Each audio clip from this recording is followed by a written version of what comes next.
ನಿನ್ನೆ ರಾತ್ರಿಯಿಂದ ಮನಸ್ಸು ಖಾಲಿ ಅನ್ನಿಸ್ತಿದೆ ನಮಗೆ.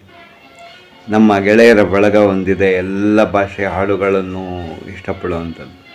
ಜಾನಕಿ ಅಮ್ಮ ಅವರು ಹೋದಾಗ ಅವರ ಜೀವನ ಸಾಧನೆ ಬಗ್ಗೆ ಮಾತಾಡ್ತಿದ್ವಿ. ಅದಕ್ಕೆ ನನ್ನ ಫ್ರೆಂಡ್ ಒಂದು ಹೇಳ್ದ, ನೋಡು, ಮನೆಯಲ್ಲಿ ಯಾರು ಇಲ್ಲದಿದ್ರೂ ಪರವಾಗಿಲ್ಲ, ಅಮ್ಮ ಇಲ್ಲದಿದ್ದರೆ ಆ ಜಾಗ ಯಾರೂ ತುಂಬಕ್ಕಾಗಲ್ಲ.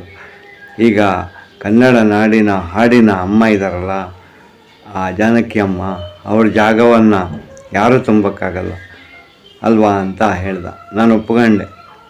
ಯಾಕಂದರೆ ಮನೆಯಲ್ಲಿ ನಾವು ಹೇಳ್ತೀವಿ, ಅಮ್ಮ ಯಾರಿದ್ರೂ ನೀನಿದ್ದಂಗೆ ಅಲ್ಲ ಅಂತ.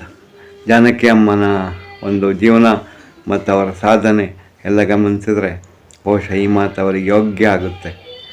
ನಾವೇನು ಹೇಳ್ಬೋದು ಅವರಿಗೆ. ಮತ್ತೊಮ್ಮೆ ಅವರು ಹುಟ್ಟಿ ಬಂದರೆ ತುಂಬ ಚೆನ್ನಾಗಿರುತ್ತೆ. ಅವ್ರ ಜಾಗವನ್ನು ಅವರೇ ತುಂಬಕ್ಕಾಗೋದು. ಏನಂತೀರ? ನಮಸ್ತೆ.